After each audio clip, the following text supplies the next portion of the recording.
네, 연준이 드디어 3차 양적 완화를 결정을 했죠. 천문학적인 달러를 토해낼 이 QE3로 당분간 달러 약세가 불가피해지면서 증시에 대한 대응 전략에도 변화가 필요하다는 조언들이 따르고 있습니다. 상장사들의 수출 의존도가 높은 만큼 영업이익과 순이익에 미칠 영향이 크기 때문인데요. 약달러 시대를 맞아서 어떤 업종과 종목들이 최대 수혜주로 부각을 받을지 저희가 화면을 통해서 준비해봤습니다. 함께 보시죠. 이상재 현대증권 투자전략부장은 원자재 등 해외 구매 비중이 높은 업종이 달러 약세의 대표적인 수혜주다라고 말을 했는데요. 음식료 업종 가운데 파묘, 대두유 등 수입 원자재 비중이 큰 롯데삼강과 함께 원재료의 90% 이상을 수입에 의존하는 CJ제일제당이 달러 약세의 대표적인 수혜 종목으로 꼽았습니다. 철강석과 석탄 등 원자재 수입 비중이 큰 철강 업종도 달러 약세의 수혜를 입게 될 전망인데요. 유진투자증권의 김경중 연구원은 달러 약세로 달러당 원화값이 10원 오를 때마다 포스코의 영업이익은 800억 원, 현대제철의 영업이익은 150억 원 늘어난다면서 달러 약세가 지속되면 철강 가격 하락에 따른 영업 악화를 다소나마 상쇄할 수 있을 것이라고 분석을 했습니다. 하나대투증권의 김호윤 연구원은 LG상사와 SK네트워크스, 대우인터내셔널, 현대상사, 그리고 한화 같은 해외 자원개발 주식들을 추천했는데요. 상품 가격이 뛰고 있어서 광구 같은 지분을 갖고 있는 기업들의 자산 가치도 상승할 것이라는 분석입니다. 달러 약세로 미국 현지 자원개발 여력도 높아질 수 있다는 분석이고요.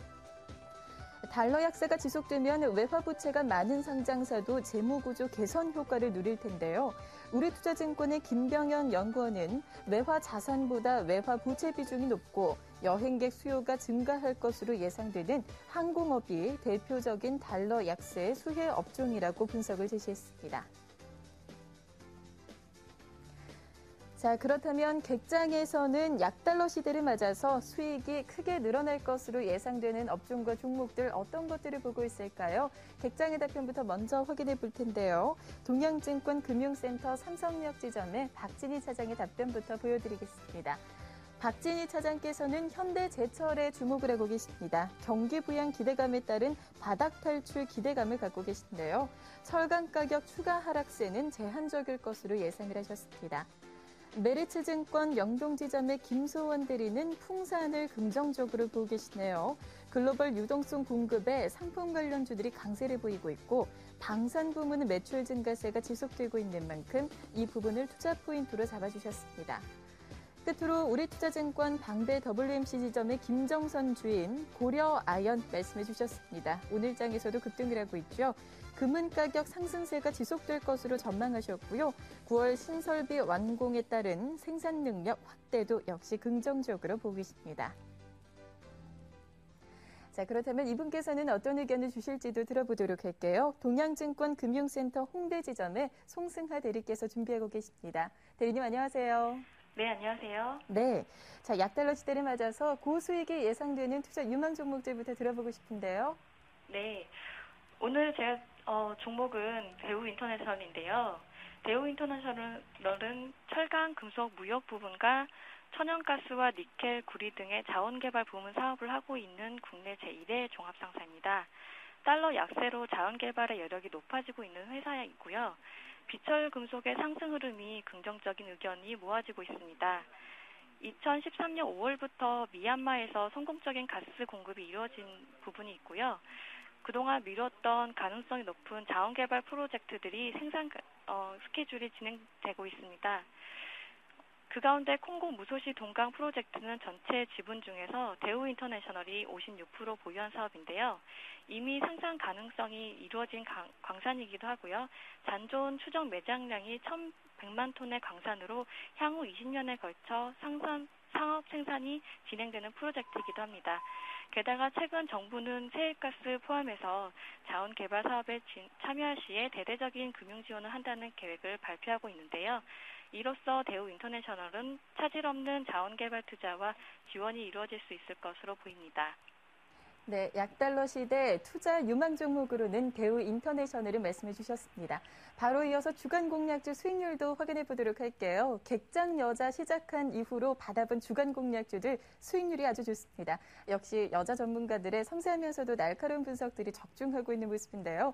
우리 송승아 대리께서 추천해 주셨던 주간 공략주 수익률도 정말 대단했습니다. 지난주에 제시됐던 주간 공략주 컴투스였습니다. 수요일 장중 최고가 기준으로 77,700원까지 올랐고요. 무려 14.5%의 수익률 일주일 사이에 가져가셨습니다. 대리님 먼저 축하드려요. 이 종목 어떻게 이렇게 좋은 종목을 발굴해내셨어요? 네. 제가 컴투스를 직접 회사를 방문하기도 하고 계속적으로 연구했던 종목이기도 합니다. 네. 아직 갖고 계신 분들 분명히 있으실 것 같아요. 앞으로의 종목 어떻게 대응하면 좋을까요? 네, 컴투스는 일본 시장 진출 기대에 힘입어 상승한 모습을 보여줬는데요. 타이닝팜의 매출은 계속적으로 지속될 것으로 기대되고요. 다만 QE3 시행 소식에 대형주가 부각되면서 단기적으로 약세 모습을 보였지만요.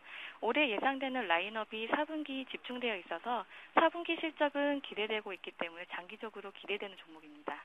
네, 단기적으로 약세 흐름은 있을 수 있어도 4분기 실적이 여전히 좋을 것으로 기대가 되기 때문에 앞으로도 계속해서 보유해보자라는 쪽으로 말씀을 전해주셨습니다.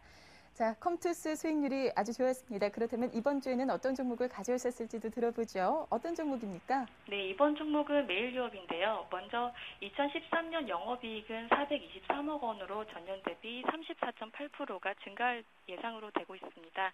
프리미엄 브랜드 비중이 증가되고 있으면서 매출 원가가 하락하는데요. 이로써 비용 통제가 되었고요. 중국 쪽 도시화와 여성 활동 증가로 분유 수출 증가가 이루어지고 있습니다. 전문 매장과 고급 백화점 중심으로 품질에 대한 신뢰가 높아지면서 판매가 확대되고 있는 상황인데요. 2011년은 70억 원이었던 수출이 올해 163억 원 매출이 성장되었고요. 2013년에는 300여 원으로 확대될 전망으로서 마진도 개선되고 있어서 이 기업의 긍정적인 성장이 기대되고 있고요. 마지막으로 메일유업의 자회사인 제로투세븐이 상장 예비심사에 신청한 상태입니다. 연말이나 아니면 내년 초에 상장할 전망이고요. 상장 시 일회성 차익과 향후 실적 성장의 보유 지분 가치가 상승할 수 있는 그런 전망으로 보입니다. 네, 여러 가지 모멘텀들이 대기를 하고 있네요. 메일유업 이번 주 주간 공략주를 받아봤는데요. 역시 높은 수익률 기대하도록 하겠습니다. 오늘 이 시간 동양증권의 송승하 대리께서 수고해 주셨습니다. 말씀 잘 들었습니다. 네, 고맙습니다.